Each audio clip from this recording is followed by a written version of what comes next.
Bob, when you're losing, your level goes up to like 1500. The problem is that like in an equal position, you play like a 600. So somewhere in there, there's an average of about 1000. I don't know, for some reason, when you play equal positions, you play like you've got 0 brain cells remaining. But whenever you're losing, somehow your level just skyrockets.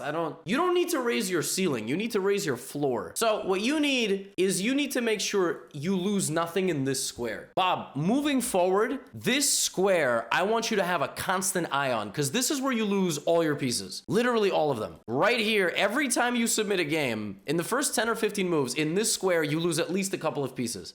If you stop doing that, you easily get to like 11, 1200, all right? And you'll, life will be good. You'll have a great time. Okay, so Mr. Bob Barker, I drew you a square. This is one move beyond the square.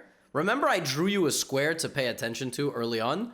So, this is in the square, so I need you to look a little bit beyond the square as well. You're gonna be so good if you keep this in mind, or not. The problem is, if you get really good, well, I don't know, it's really tricky, because if you like to support the stream by gifting subs and getting games reviewed, maybe you don't want to get better so that you constantly have content, but at the same time, maybe you want to feel a sense of gratitude because you got good coaching, and then you stop making the same mistakes. I don't know.